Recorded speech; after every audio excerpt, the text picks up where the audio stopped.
శ్రీమాత్రే నమ. శ్రీ గురుభ్యో నమ.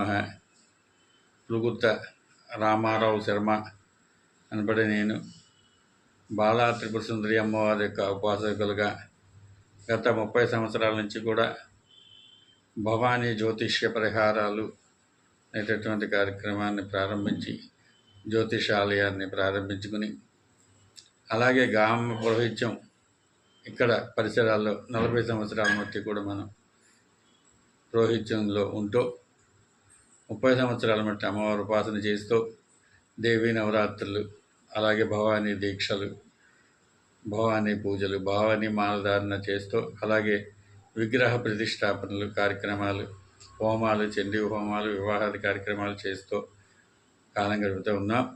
అదేవిధంగా ఈ జ్యోతిష్య పరిష్కారాల కార్యక్రమాల్లో మీ సమస్యలకు పరిష్కార మార్గాలు మా వాట్సాప్ ద్వారా తెలియజేసినట్లయితే మేము మీకు కలిగినటువంటి ఆ యొక్క దోష పరిహారాలన్నీ కూడా తెలియపరుస్తాం.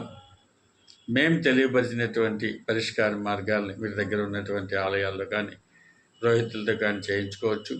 అలాగే మీ గృహంలో జరిగేటటువంటి కార్యక్రమాలు కూడా మాకు తెలియపరిస్తే మా శిష్యుల ద్వారా చేయించడం కూడా జరుగుతూ ఉంటుంది.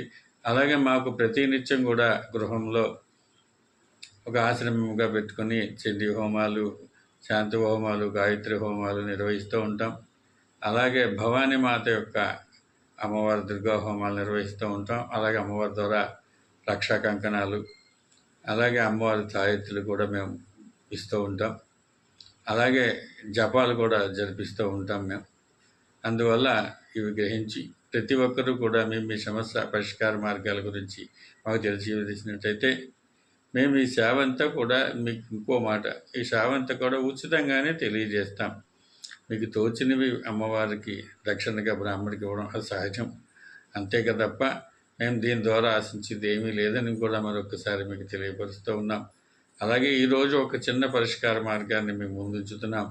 మనం బయటికి వెళ్ళే ముందు ఇంట్లో భగవంతుడికి నమస్కారం చేసుకుని బయలుదేరి వెళ్తూ ఉంటాం. అలా వెళ్ళే ముందు ఏ పని వెళ్ళినా ఆటంకాలు లేకుండా తిరిగి రావాలి అన్నట్టయితే మని ఒక ఇంటి ఎదురుగుండా కానీ దగ్గర ఉన్నటువంటి తులసి కొమ్మలో తులసి దళం అనేటటువంటిది ఉంటుంది 3. ఆ దళాన్ని తీసుకుని కళ్ళకద్దుకుని జేబులో పెట్టుకుని వెళ్ళి తులసిమాతకి నమస్కారం చేసుకుని వెళ్తే తిరిగి వచ్చేటప్పటికి అన్నీ శుభం జరుగుతాయి. శ్రీమాత్రే నమ. శ్రీ గురుభ్యో నమ.